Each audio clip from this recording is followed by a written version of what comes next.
Olá, pessoal. Boa tarde a todos. Sejam bem-vindos. Eu sou o Luciano, da assessoria de comunicação do Sinuscom. Hoje nós estamos retomando, né, a realização das nossas coletivas de imprensa mensais. E hoje nossos especialistas vão apresentar para vocês os resultados do mercado imobiliário de Belo Horizonte e Nova Lima em 2022 e também do quarto trimestre do ano passado para as cidades do interior, que é uma novidade, né, Ida?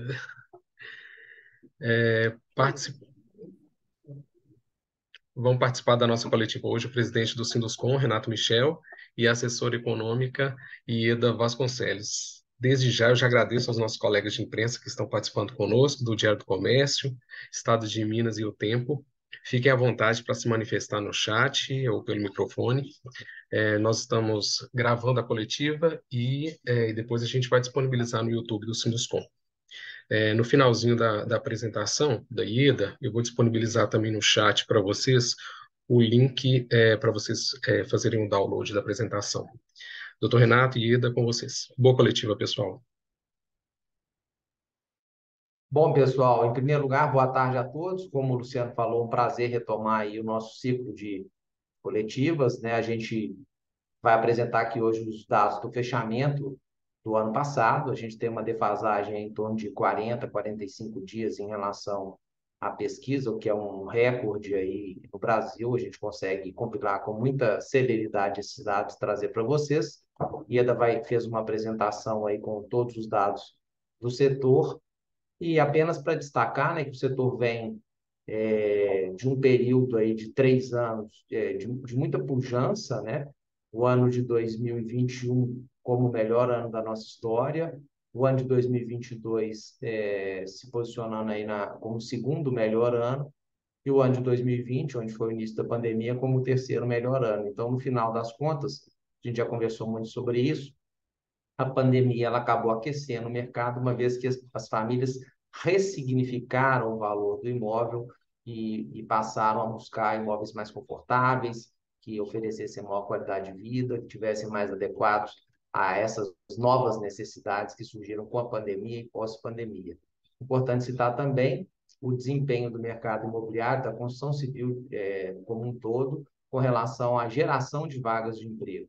Nesse período aí de mais ou menos 24 meses, nós geramos aproximadamente 600 mil novos postos de trabalho, o que, sem dúvida nenhuma, ajudou muito o nosso país na retomada econômica pós-Covid. A construção civil sai aí de um patamar de 1.900.000 vagas para um patamar de em torno de 2.500.000 vagas. Isso a gente está falando em emprego formal, dados do CAGED, lembrando que o nosso setor tem ainda um nível de informalidade muito alto, ou seja, existem inúmeros outros trabalhadores, né, que também tiveram oportunidade de emprego, mas que não estão inseridos nos dados do CAGED. E é um setor também que, pela sua característica, né, ele mobiliza aí quase 100 outros setores. Então, também a gente tem que contabilizar a mão de obra induzida, né, os empregos que o nosso setor induz nas outras indústrias. Então, assim, a gente fica muito satisfeito com o desempenho do mercado, um momento muito desafiador que nós vivemos, né, nesses últimos 3 anos, mas a construção conseguiu dar a volta por cima e se fortalecer nesse período. Eu vou pedir a Ieda que faça a apresentação e no final a gente faz alguns comentários e fica aberto aí para as dúvidas de vocês. Muito obrigado. Boa tarde, pessoal. Muito obrigada pela estar aqui, né, compartilhando conosco esses resultados do mercado imobiliário. Conforme o Renato disse, eu fiz uma apresentação com os principais resultados. Eu vou passar por alguns de forma mais rápida para destacarmos aí o que foi aí que ficou mais evidente, né, no período, o que realmente foi mais destaque, o que chamou a atenção. Conforme o Renato disse, nós tivemos aí, em termos de vendas, o segundo melhor ano desde o início da série histórica do nosso censo do mercado imobiliário em 2016. Nós tivemos uma queda em relação a 2021. 2022 poderia ter sido muito melhor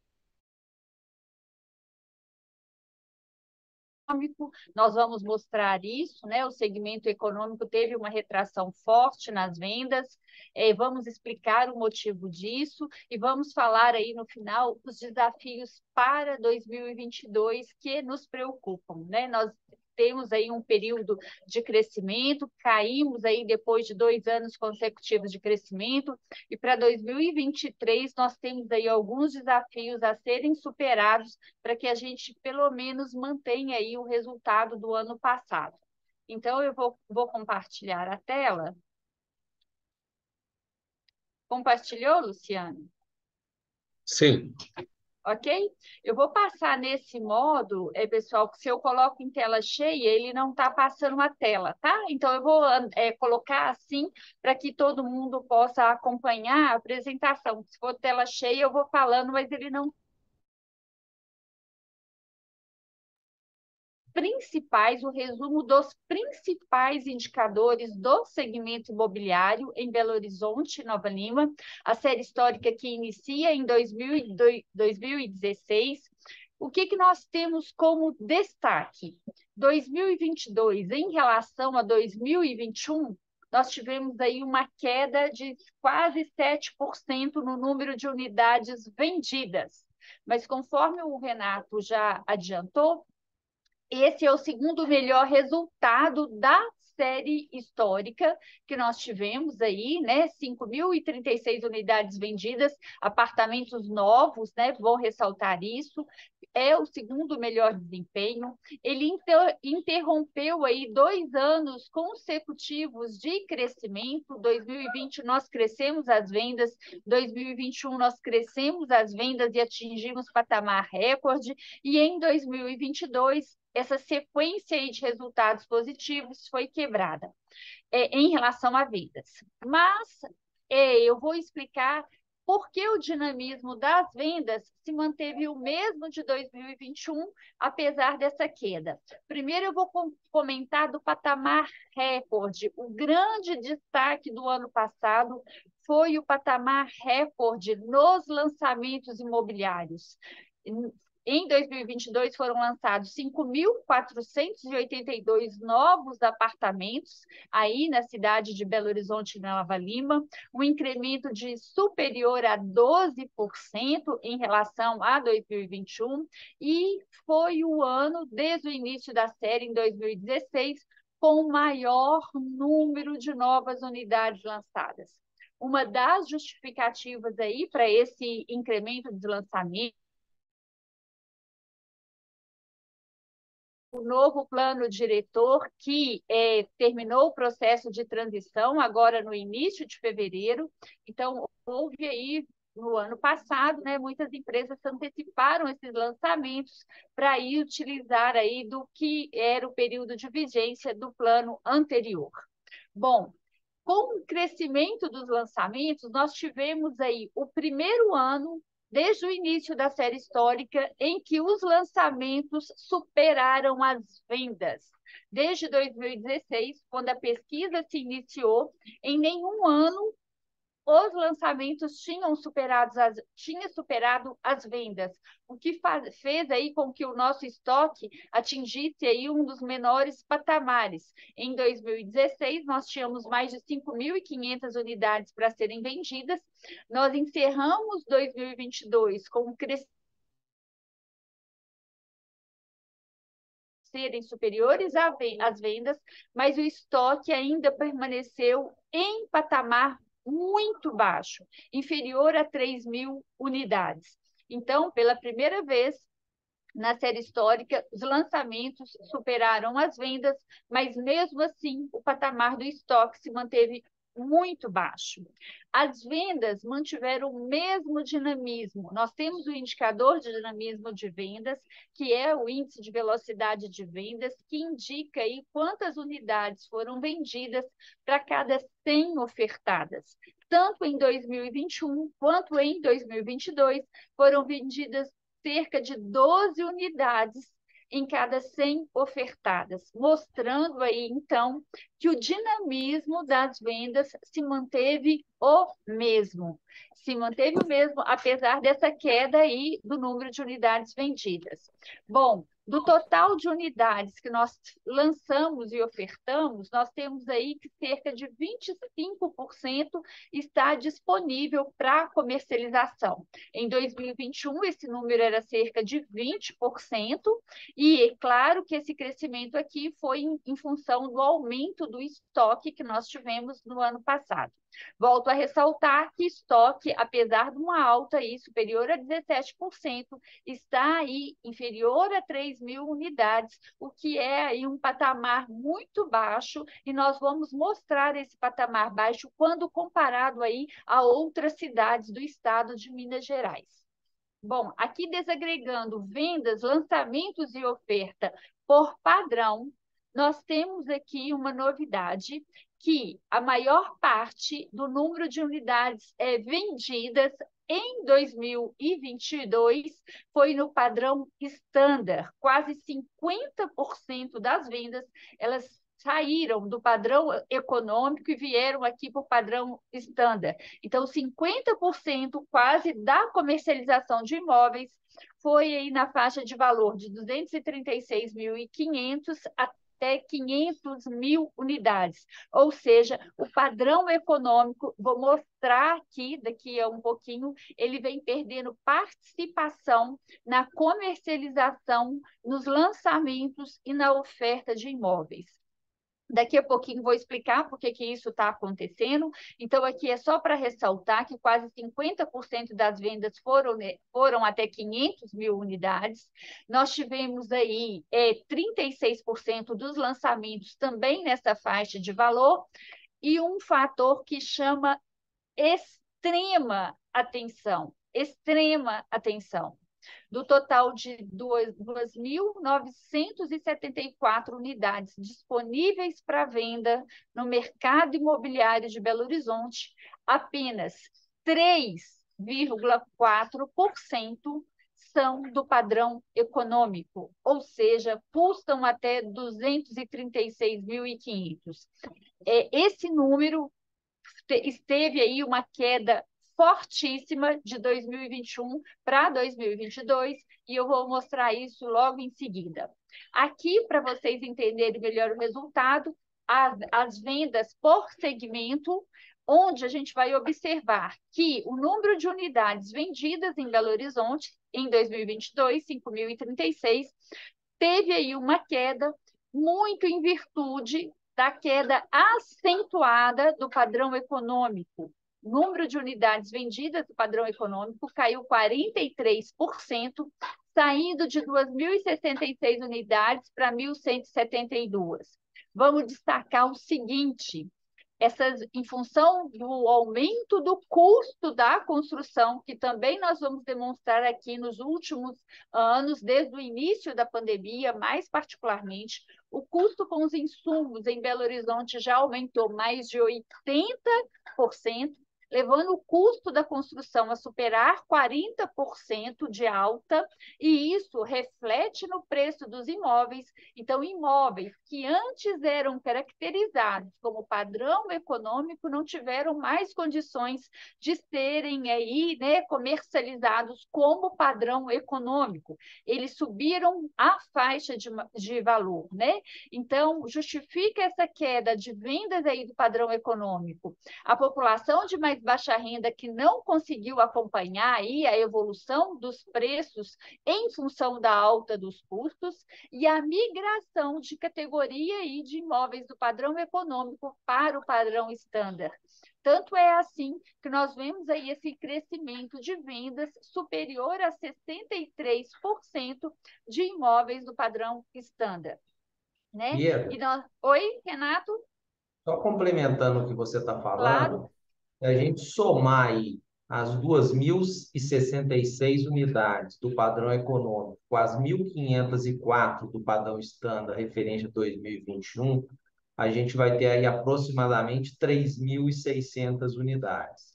Da mesma forma, se a gente somar as 1.172 unidades do padrão econômico com as 2.463 unidades do standard em 22, também temos aproximadamente 3.600 unidades. Então, o que demonstra exatamente o que você está falando, que o número de unidades do padrão econômico estándar somadas, ela se manteve o mesmo.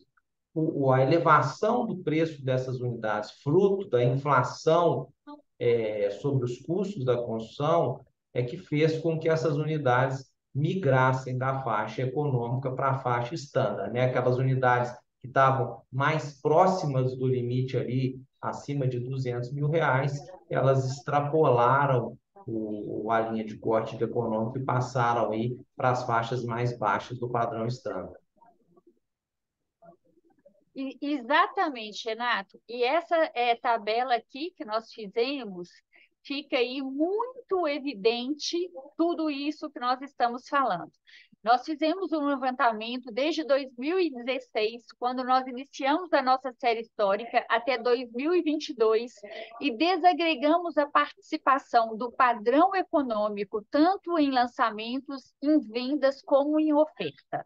O padrão econômico em 2018, ele respondia, e foi quando ele alcançou o auge, por quase 50% dos lançamentos na capital mineira, e o ano passado ele respondeu por 28,4%. Os demais padrões, que responderam em 2018 por 50,3%, passaram a responder por quase 72%. As vendas, em 2016, foi quando o padrão econômico teve aí o maior percentual, quase 40% das vendas lá em 2016 eram do padrão econômico. Em 2022, somente 23% das vendas eram do padrão econômico. E aí, o que chama mais atenção, a oferta disponível para comercialização atual, ou seja, o estoque. O estoque em 2020, que foi o ano da pandemia, 30% dele era de imóveis de padrão econômico.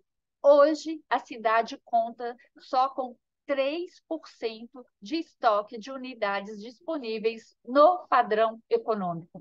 Então, aí, o que a gente vê, né, foi a queda forte da participação dos imóveis de padrão econômico, em virtude aí desse incremento de custos. E aí, por outro lado, o que a gente vê é que todo esse dinamismo do padrão estándar, ele foi possibilitado aí, nós vamos comentar mais para frente, daqui a pouquinho, pelo financiamento imobiliário com os recursos da caderneta de poupança. E aí também, por isso que eu estou destacando o recurso do financiamento imobiliário via caderneta de poupança agora, para a gente compreender o desafio que nós temos aí para 2023. Aqui só mostrando quais foram as regiões com maior número de vendas, né? 33% quase das vendas em BH e Nova Lima estavam localizadas na região oeste, depois veio aí a região centro-sul. O maior número de vendas foram esse, né?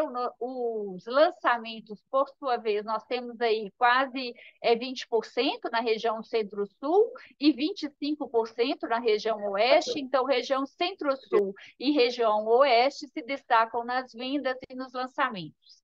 Aqui, para exemplificar a questão do aumento de custos, se nós pegamos aí de janeiro de 2020, que foi o ano da pandemia, até dezembro de 2022, nós temos aí que o custo com materiais de construção, de acordo com o CUB, aumentou 81%. Isso fez com que o custo total do setor aumentasse quase 43%, e o preço dos imóveis em Belo Horizonte acompanhou esse aumento de custo, aumentou também quase 43%. Vale destacar que Belo Horizonte, esse incremento dos preços dos imóveis aí na mesma proporção dos custos, ele é, de uma certa forma, possível em virtude do nosso baixo volume de estoque. Então, a gente vê aqui o custo da construção aumentando e o preço dos imóveis seguindo aí na mesma proporção. Se nós colocarmos aqui a inflação de índices de preços para o consumidor, fica em torno de 23%, então, ou seja, nós observamos o quanto o aumento do custo da construção foi superior a isso. Considerando só o ano de 2022, nós verificamos aqui a linha azul é o aumento do custo da construção, a linha verde é o aumento do preço. Aqui em 2022 também fica evidente aqui que o aumento do preço dos imóveis em Belo Horizonte e Nova Lima, ele acompanha aí a alta do custo. E aqui, por outro lado... Pode falar, Renato. Eu acho que esse slide seu é interessante a gente comentar, porque nos últimos anos eu escutei muita essa pergunta. Tá na hora de comprar imóvel? Vai ser um bom negócio comprar imóvel? E eu acho que esse slide de você mostra que quem conseguiu realizar o sonho da casa própria nos últimos anos fez um excelente negócio, né? Porque os preços dos imóveis, é, por várias razões, né? Mas principalmente pelo aumento de custos, ele acabou subindo acima da inflação, né? E, de uma certa forma, a gente tem uma expectativa também de um aumento para os próximos anos, por razões diferentes, não pela questão dos materiais, que a gente espera que a gente tenha um ciclo de aumentos menor, mas pela dificuldade aí trazida pelo novo plano diretor, né, que vem imprimir uma restrição muito grande na construção na nossa cidade, principalmente no município de Belo Horizonte. Outros municípios também estão com seus planos diretores em revisão. Então, assim, mostra que o investimento para aqueles que tiveram condição de adquirir foi muito bom nesses últimos anos. Perfeito, Renato. Bom, continuando a nossa demonstração aqui, o estoque de unidades disponível para venda, apesar dessa alta que nós tivemos aí do ano passado em relação a 2021, mostra o quanto o patamar é baixo, o quanto a tendência é de queda, né? Nós que já chegamos a alcançar mais de 6.500 unidades lá em março de 2016 em estoque disponível para comercialização, agora nós temos menos da metade disso. Então, isso daqui é um grande desafio que nós temos aí também, especialmente considerando o que o Renato falou, que o novo plano, a entrada em vigência aí do novo plano diretor da cidade, nós vamos comentar isso daqui a pouco. Desagregando esse estoque aqui por região, por faixa de valor, por número de quartos, só para vocês terem uma ideia, do total aí de 2.974 unidades novas disponíveis para venda, somente 112 estão prontas, quase 1.500 estão na planta, ou seja, tem até 6 meses, né, de obra, e quase 1.400 estão em construção. Por faixa de valor, eu já ressaltei o baixo patamar aqui do estoque de unidades de padrão econômico e por número de quartos aqui, a maior parte do estoque, 2 quartos. Aqui, para quem quiser desagregar também o bairro, região centro-sul aí, com destaque, o maior número de unidades disponíveis para venda, assim como região oeste, noroeste, Venda Nova e Nova Lima. Bom, aqui nós trazemos uma novidade, conforme o Luciano falou, o censo do mercado imobiliário ele passou a partir do terceiro trimestre do ano passado, mas agora a gente começa a poder fazer uma comparação, a atingir várias cidades aí do estado. O total dessas cidades pesquisadas entre região metropolitana e cidades do interior totalizam aí 50% do PIB mineiro. Então, é uma amostra muito significativa e a análise dos resultados do quarto trimestre nos mostram aí alguns números surpreendentes. Nesse quarto trimestre, o total de unidades novas vendidas aí, né, tanto no interior de Minas quanto na região metropolitana, foram 5.487 unidades, sendo que 2 cidades são grandes destaques aí, quase 25% do total das vendas, Belo Horizonte e Nova Lima, e 28% em Uberlândia. No quarto trimestre do ano passado, o número de unidades vendidas em Uberlândia ele foi superior ao número de unidades vendidas em Belo Horizonte e Nova Lima. Ou seja, Uberlândia foi a cidade no estado que mais vendeu apartamentos novos no último trimestre do ano passado. A mesma coisa com lançamentos. Uberlândia lançou 1.446 unidades no ano passado, no quarto trimestre do ano passado, enquanto em Belo Horizonte e Nova Lima foram 952. Uberlândia responde por quase 50% do total das vendas do interior de Minas. Aqui, se nós pegarmos esse total de vendas, Uberlândia é responsável aí por quase 50%, Uberlândia é responsável por mais de 50% dos lançamentos e por mais de 45% dos estoques. Se a gente considerar só vendas no interior de Minas, Juiz de Fora ocupa a segunda colocação, seguida aí por Poços de Caldas e Uberaba, isso no quarto trimestre. Se a gente considerar Belo Horizonte, Nova Lima e o interior em relação a lançamentos, nós temos que Uberlândia é responsável aí por 34% dos lançamentos totais, o que supera aí novamente a capital mineira. Bom, nós temos somados interior e região metropolitana quase 16.500 novos apartamentos disponíveis para comercialização. Volto a destacar aqui Uberlândia, porque Uberlândia, nessas três variáveis, é a campeã: vendas, lançamentos e estoque disponível para comercialização. O destaque é Uberlândia, ele ultrapassa Belo Horizonte e Nova Lima nessas três variáveis. Belo Horizonte e Nova Lima tem 2.974 unidades novas disponíveis para venda. Uberlândia tem 4.592. Então, todos esses três indicadores de Uberlândia, no quarto trimestre, eles são melhores do que todas as outras cidades do interior do estado e também da capital.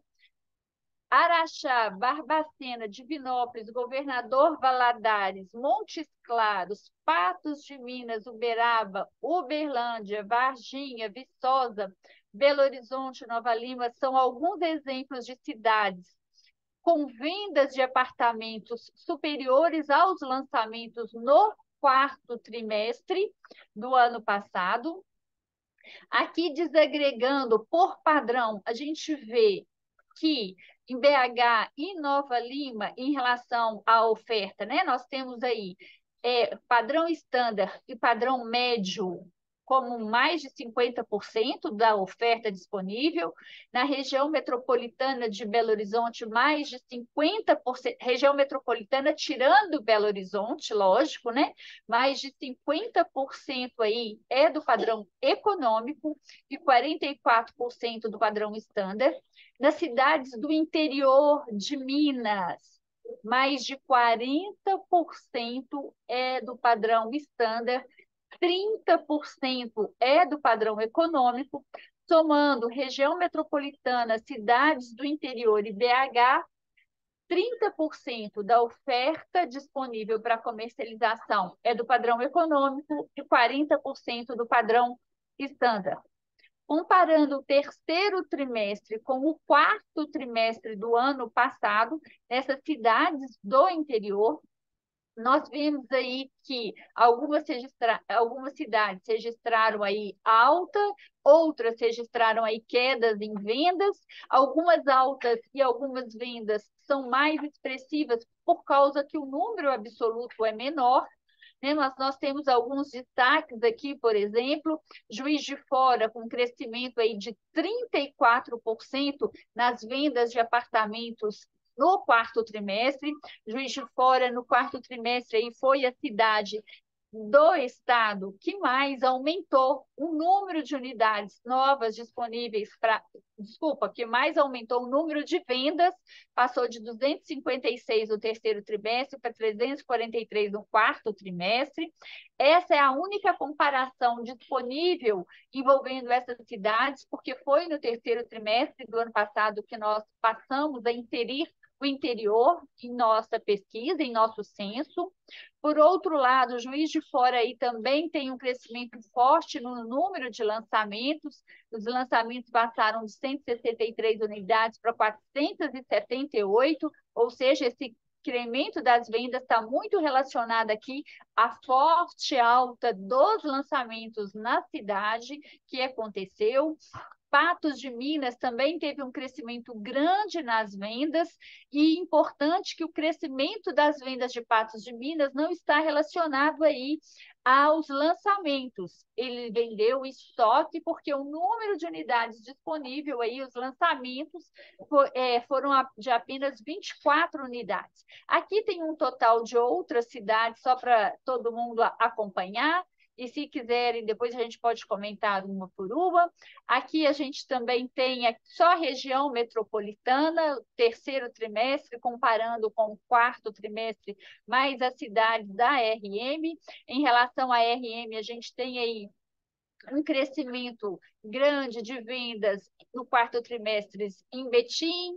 Nós temos aí também Santa Luzia se destacando. Santa Luzia cresce venda aí, apesar, né, que nós temos aí uma queda no volume, não, temos aí uma queda no volume de lançamentos do terceiro por quarto, mas nós vendemos aí menos do que lançamos.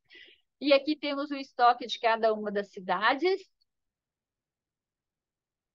Aqui a gente fez um acompanhamento trimestre a trimestre, BH em Nova Lima, RM de BH, região metropolitana de Belo Horizonte, e cidades do interior, trimestre por trimestre, só para quem quiser acompanhar aí como foi a evolução trimestre por trimestre do total do estado. E aqui nós comparamos o desempenho de Belo Horizonte, Nova Lima com Brasil. Não é possível comparar o total do estado ainda, volto a falar, porque nós começamos aí no segundo semestre do ano passado. A partir do próximo ano, nós vamos poder comparar o estado com o Brasil. Mas Brasil 2022 em relação a 2021, os lançamentos caem 8%, em Belo Horizonte e Nova Lima eles crescem 12%. Nós já comentamos que esse incremento dos lançamentos está associado aí à vigência do novo plano diretor, né? A entrada em vigência, o fim do período de transição. As vendas em BH e Nova Lima caem aí quase 7%, enquanto no Brasil caem 3%. E a oferta no Brasil cai 3%, e em Belo Horizonte e Nova Lima aumentam 17%, em função aí do volume muito expressivo de lançamentos que atingiu aí o patamar recorde, apesar de permanecer em patamar muito baixo. Aqui outras comparações do trimestre do quarto em relação ao quarto de 2021. A gente vê um crescimento aqui em todos os indicadores de Belo Horizonte e Nova Lima, com uma queda em todos eles do Brasil. E em relação ao terceiro, já acontece ao contrário. Nós vemos aí uma queda em todos os indicadores aí do mercado imobiliário. Bom, em relação a emprego, aqui nós desagregamos Brasil, Minas e Belo Horizonte, tanto em número de trabalhadores quanto em saldo de vagas geradas. Nós vimos aí que o Brasil aumentou em 8,42 o número de trabalhadores na construção em 2022 em relação a 2021. Minas Gerais teve um aumento de 2,05% nesse período, e Belo Horizonte teve aí uma queda de 1,71 no número de trabalhadores na construção. Essa queda está associada aí a uma queda de trabalhadores no número aí de construção de edifícios. Isso porque esses lançamentos recordes, eles ainda podem não ter se constituído em obras, lançaram, então estamos aí para começar a realização, a concretização dessas obras. Por isso, então, que a expectativa é de incremento no volume de emprego aqui em Belo Horizonte esse ano. Quando a gente olha em números de vagas geradas, né, nós temos aí que no Brasil foram geradas quase 195 mil vagas com carteira assinada na construção civil, cai em relação a 2021, mas 2021 é um patamar recorde. Em Minas Gerais foram aí geradas 6.326, caiu bastante em relação a 2021. E aí aqui mostra o desempenho do mercado imobiliário, a construção de edifícios contribuindo muito para isso. Belo Horizonte também, a queda de vagas está associada aí muito à queda no número de novas vagas na construção civil. Aqui eu desagreguei o resultado por todos os segmentos do Brasil, de Minas e de Belo Horizonte, e quais foram todos os segmentos dentro da cidade, né? O número de trabalhadores em todos os segmentos de atividade e a variação do estoque de trabalhadores no mercado de trabalho. Aqui só para vocês acompanharem, se quiserem mais algum detalhamento. E nós vamos entrar aqui num fator que nós vamos destacar em virtude de que ele nos constitui aí como a principal preocupação do ano de 2023. Os financiamentos imobiliários com recursos aí da caderneta de poupança e os recursos do FGTS.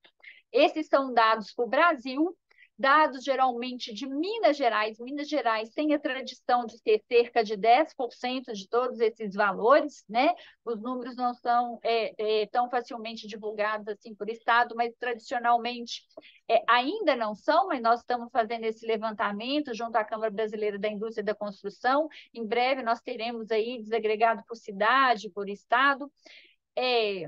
O financiamento imobiliário, o ano passado, como um todo, ele caiu 5%.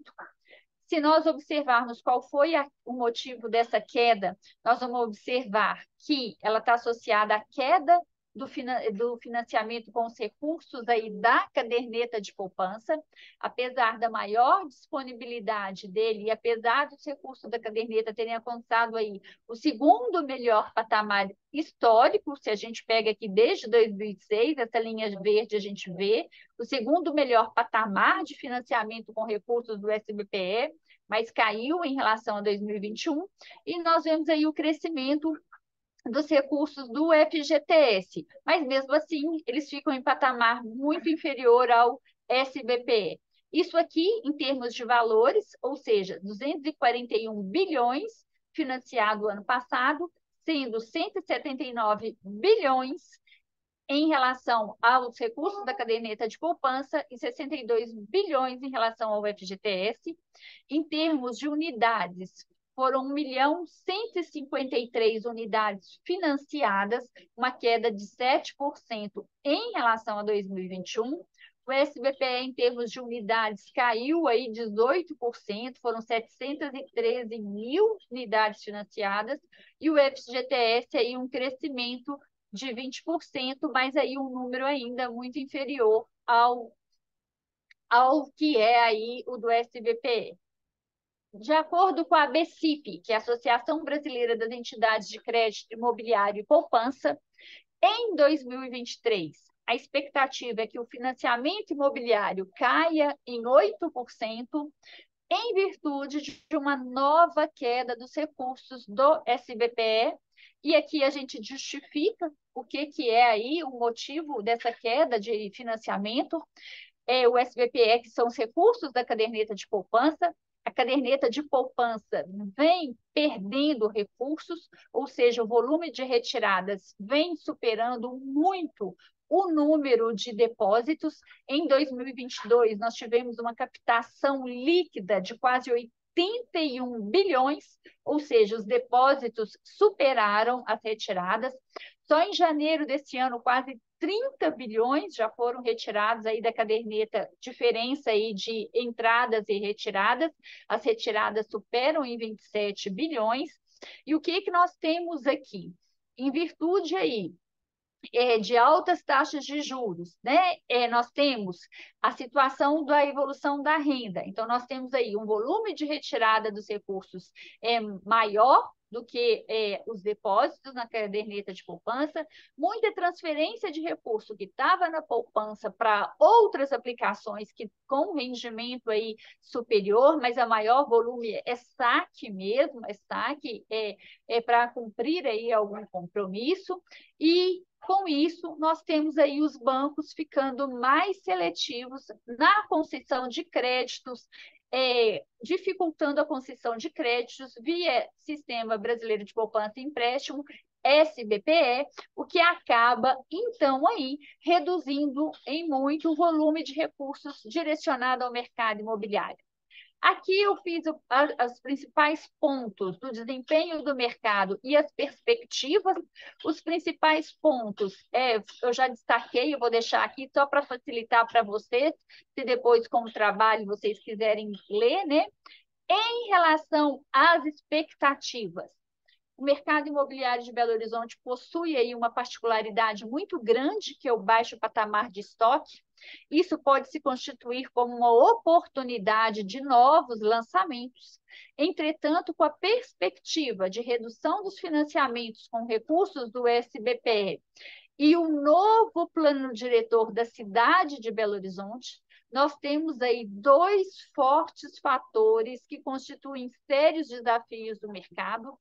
Por isso, nós projetamos para esse ano aí lançamentos, eles devem sofrer uma retração, porque 2022 foi um ano de patamar recorde, e ele atingiu esse recorde justamente aí por causa do novo plano diretor, que ia entrar em vigência e acabar o período de transição em fevereiro desse ano, início do ano passado, e a redução aí da captação de recursos da caderneta de poupança compromete a disponibilidade de recursos para o financiamento imobiliário. Vamos lembrar aí que quase 50% das vendas do financiamento imobiliário em Belo Horizonte, eu mostrei, foi no padrão standard, padrão esse que é abrangido aí pelo financiamento da caderneta de poupança. Então, como grande parte dos recursos das vendas, não só em Belo Horizonte, mas nós vimos também que no estado como um todo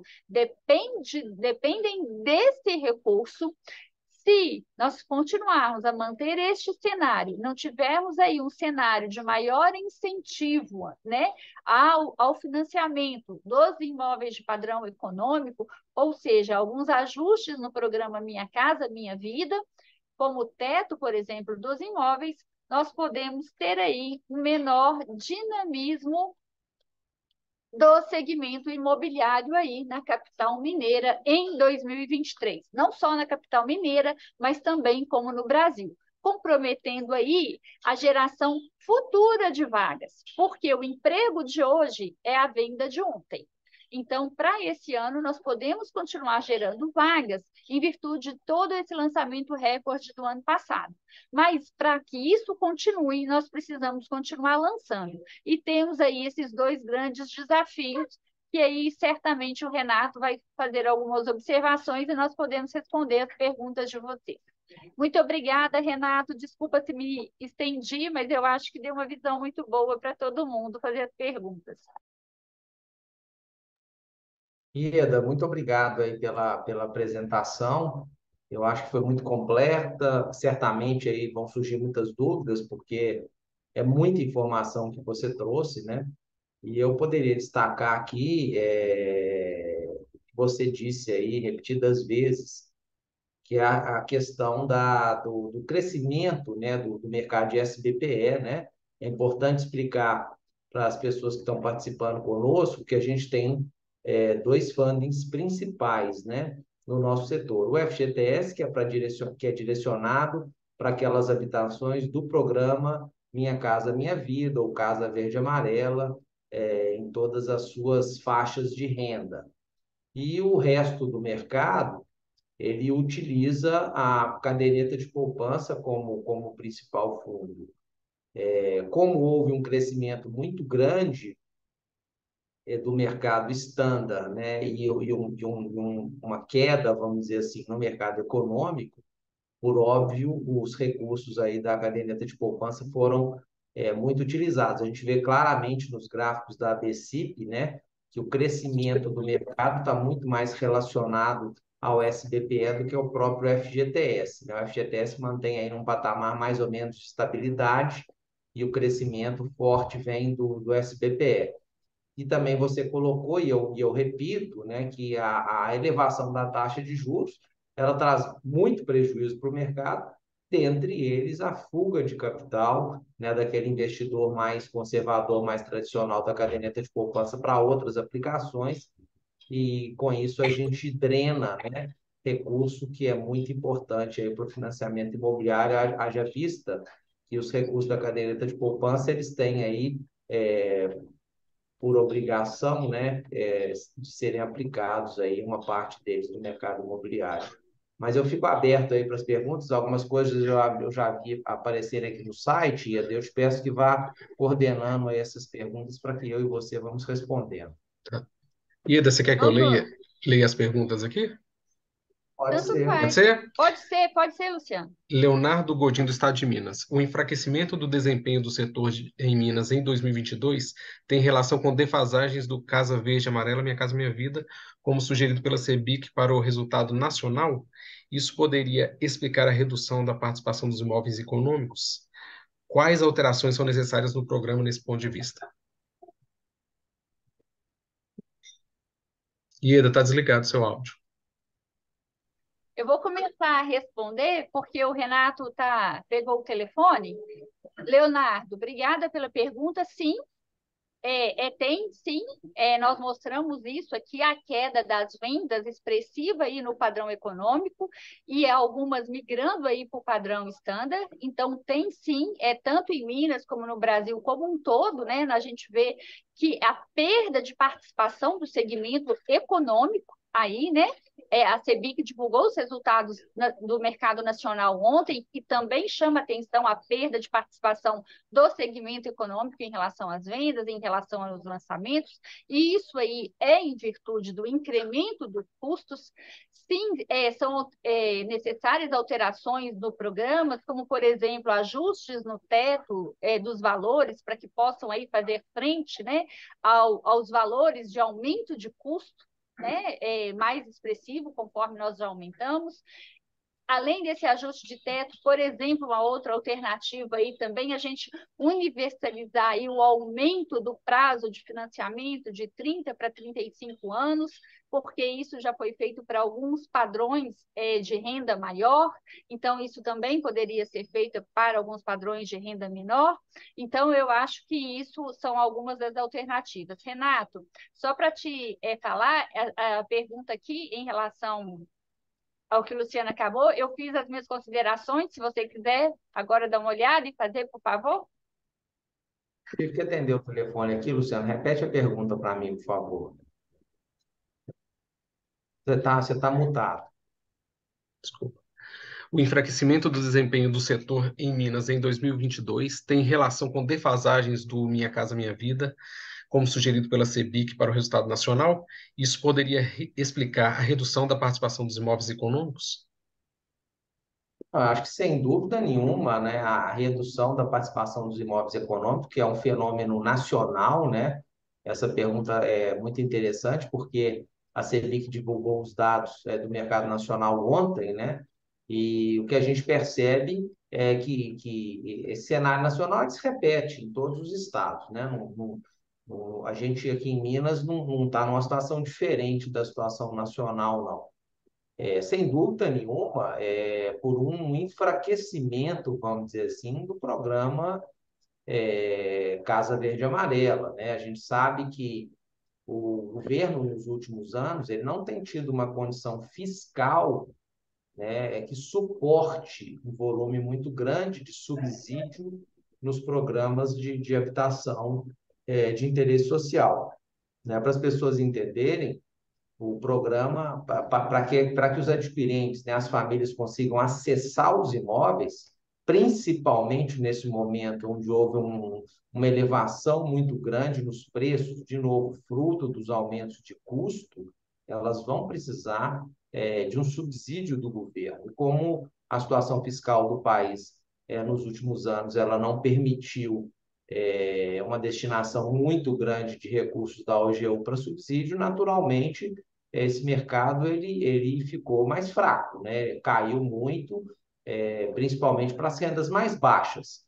As empresas elas conseguiram lançar nos últimos anos para a chamada faixa 3 do Casa Verde e Amarela, que é aquela turma que tem renda mais alta aí acima de 4 salários e que normalmente não precisa de muito subsídio. Aquela turma ali que está na faixa, com renda aí na faixa dos R$ 2.000, né, na faixa de 1,5 salário a 2 salários, essas famílias têm tido muita dificuldade de aquisição e, sem dúvida nenhuma, que isso impacta o mercado. Existe uma grande expectativa, né, com a entrada desse novo governo, pela retomada, né, do programa para essa faixa de renda, mas a gente sabe das dificuldades, porque, como eu disse, precisa de muito recurso da União para fazer o programa funcionar nas classes mais baixas. Existe um anúncio do governo federal de investimentos aí da ordem de 9,5 bilhões, o que sem dúvida nenhuma pode trazer uma dinâmica muito interessante. Nos últimos anos, o crescimento do mercado não se deu por essa faixa de renda, se deu exatamente na faixa de média renda e também nas faixas de alta renda. A gente percebe aí na apresentação da IEDA um volume muito bom para alta renda em 2021.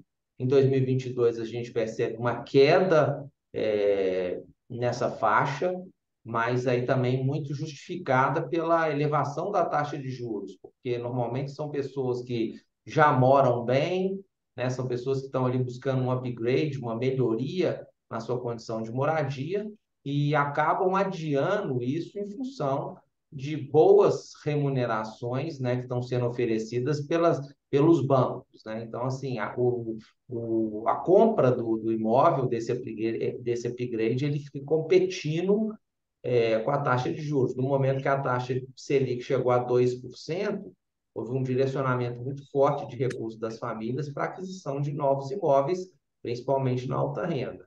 Nesse momento, com as taxas aí próximas dos 14% ao ano, muitas famílias estão preferindo deixar esse recurso parado no banco, o que não gera nenhum emprego, né, inclusive, é, ficam totalmente desestimuladas de investir, ainda que, né, o motivo seja nobre, que seja aí a qualidade, o aumento da qualidade de vida, o maior conforto da família. Esse sonho acaba sendo adiado em função da taxa de juros.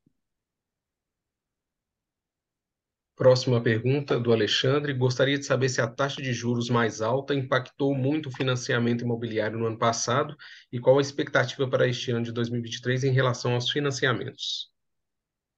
Eu acho que, Desculpa, Renato, deixa eu pode responder. começar, e daí você complementa. Eu acho que sim, que influencia. E eu vejo dois viés. Um que eu já falei, que a taxa compete, né? A renda, né, que o investidor, que o aplicador está recebendo do banco, acaba competindo com o mercado. Se ele é investidor do mercado imobiliário, ele vai pensar duas vezes, né? Provavelmente ele vai preferir manter os recursos dele aplicados numa renda fixa, por exemplo, do que investir no mercado imobiliário. Mesmo aquelas famílias que estão buscando um imóvel para uso próprio, então, às vezes, vão postergar essa aquisição em função das altas taxas. Por outro lado, né, aquelas famílias que não dispõem de recurso, mas que precisam de um financiamento imobiliário para aquisição do imóvel, também ficam desestimuladas, porque a taxa de juros ela subiu. Óbvio, pessoal, que não sobe na proporção da Selic, da mesma forma que quando foi a 2% também não caiu na mesma proporção. Mas, sem dúvida nenhuma, a taxa de juros hoje do mercado para aquisição de um imóvel, ela é aí pelo menos 3 pontos percentuais do que há um ano atrás. Então, isso dificulta muito, aumenta a prestação, e aumentando a prestação, ela tira aí muitas famílias do mercado. Eu acredito aí que pelo menos uns 5 milhões de famílias deixam de ter acesso a financiamento imobiliário simplesmente pelo aumento da taxa de juros. Pode complementar aí, Eda? Renato, só falando em números, tudo isso que você falou, o tamanho do impacto. Primeiro, a caderneta de poupança perdeu 80 bilhões o ano passado. O volume de retiradas superou aí 80 bilhões o volume de depósito. Com isso, os recursos do SBPE, que os recursos de financiamento imobiliário do Sistema Brasileiro de Poupança e Empréstimo, eles tiveram uma redução aí de 13% o ano passado. Então, o ano passado, nós já tivemos uma queda de 13% no financiamento imobiliário com os recursos da poupança. E por esses motivos aí que o Renato falou. A taxa de juros do crédito imobiliário, quando a Selic era 2, ela estava aí no patamar de 7%. Hoje a Selic é 13,75, isso eu estou falando com os recursos do SBPE. Hoje ela está de 10,5%.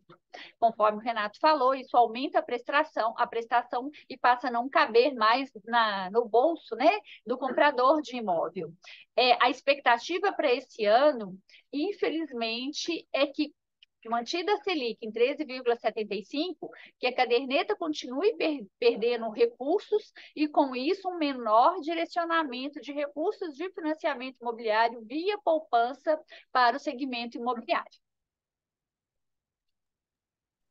A Beleza. queda projetada do financiamento para esse ano via SBPE, que é queda, inclusive, projetada pela própria BCIP, também é de 13%, conforme foi o ano passado. Luciano? Próxima pergunta. Qual mudança no plano diretor de Belo Horizonte impactou tanto na questão de novos lançamentos na cidade? O plano diretor de Belo Horizonte ele foi aprovado em 2019, entrou em vigor em fevereiro do ano de 2020. Agora, no dia 5 de fevereiro, completou 3 anos da vigência do plano. O plano ele fez uma reformulação nos coeficientes de aproveitamento da cidade, que é o quanto você pode construir em cada terreno, e limitou essa construção a uma vez em todo o território de Belo Horizonte. Para vocês terem uma ideia, na região central, dentro da Avenida do Contorno, a gente podia, no passado, construir até 2,7 vezes.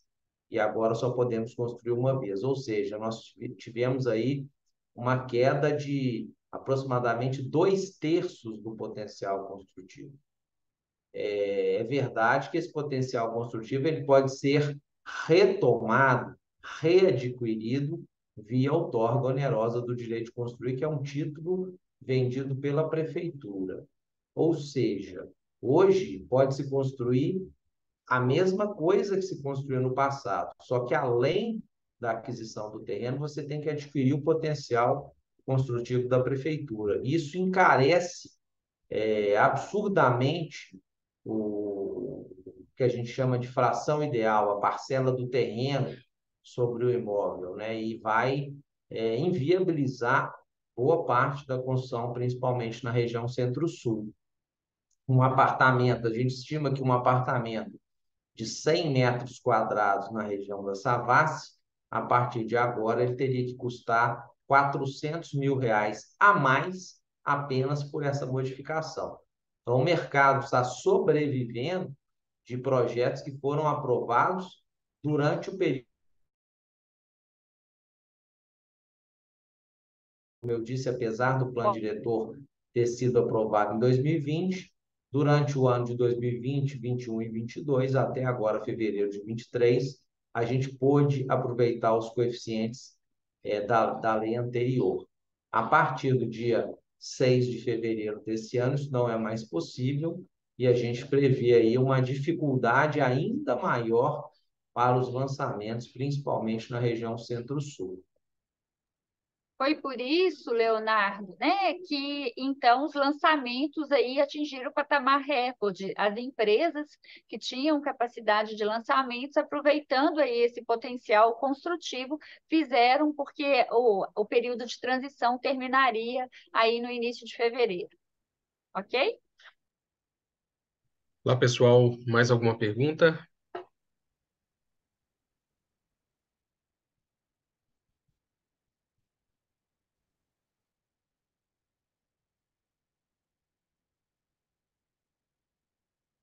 O que Estão explica tanto. perguntando aqui É, o as que. vendas de Eu, Uberlândia, né? isso. Uberlândia é uma cidade pujante, aí uma das maiores economias do nosso estado. uma cidade que tem uma legislação urbanística mais flexível, né? Belo Horizonte hoje, com a reforma do plano diretor, ela tem uma restrição muito grande para a construção na cidade.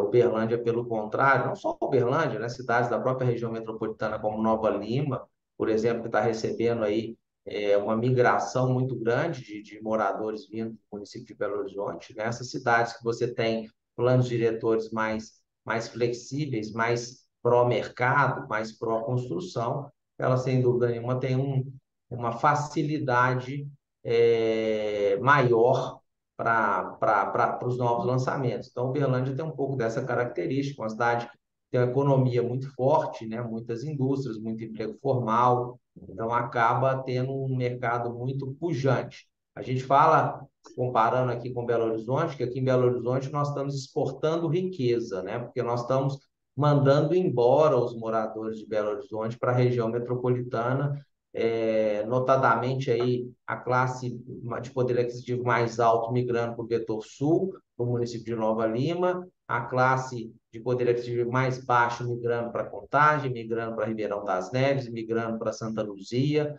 de forma que Belo Horizonte tem perdido aí muitas oportunidades nos últimos anos, em todas as faixas de renda, porque as pessoas, Belo Horizonte está ficando uma cidade cara, né? Isso, em todos os tipos de imóveis, a gente percebe isso, tá?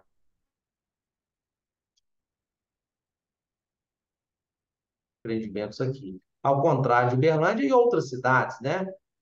Para citar exemplos fora do estado, Porto Alegre e Curitibas, que são cidades aí que têm um perfil parecido com Belo Horizonte, tem mais lançamentos, um estoque muito maior do que o que a gente tem aqui na nossa capital. Ieda, em Uberlândia, qual faixa que registrou o maior número de vendas? Nós não separamos por segmento, não, o interior. A gente fala só o interior como Aham, um todo, tá, tá? Nós, para cidades ainda não temos desagregadas, tá, só beleza. contabilizamos o volume de venda. Mais alguma pergunta, pessoal? Essa, essa Oh, desculpa, pesquisa do doutor. interior, pessoal, novidade que a gente está trazendo e, obviamente, ela vai sendo maturada. Nova Lima já está no seu 8º ano, então a gente tem um tracking records, né? Tem um banco de dados muito mais robusto, né? A gente espera, nos próximos meses, também atingir esse mesmo nível de excelência nas cidades do interior. Essa pesquisa do interior começou agora no 4º semestre e ela vai sendo amadurecida aos poucos. Luciano, para Oi. encerrar aqui, acho que nós não temos mais perguntas, eu queria agradecer a presença de todos, né? Deixar aqui tanto eu quanto a Ieda à disposição, né, dos jornalistas. A gente sabe que no momento, às vezes, de escrever a matéria surge uma dúvida, então as pessoas podem fazer contato aí com a nossa assessoria de imprensa, a Silvia está aqui presente, com o Luciano também aqui no Sinuscom, que a gente se disponibiliza a responder todas as perguntas, tirar todas as dúvidas. Obrigado a todos. Obrigado, pessoal. Ieda, quer fazer uma última? Não, só reforçar o que o Renato falou, né? Da dificuldade que a gente sabe que, às vezes, diante de tantos números para escrever a matéria, e colocar à disposição, né? Caso queiram entrar em contato posteriormente para esclarecer alguma dúvida. E agradecer a presença aí de todos. Obrigado, Ieda. Obrigado, doutor Renato. Obrigado aos nossos colegas. Obrigada. Os nossos contatos estão aí no chat. Nós estamos à disposição se vocês precisarem de alguma coisa. Grande abraço e até a próxima.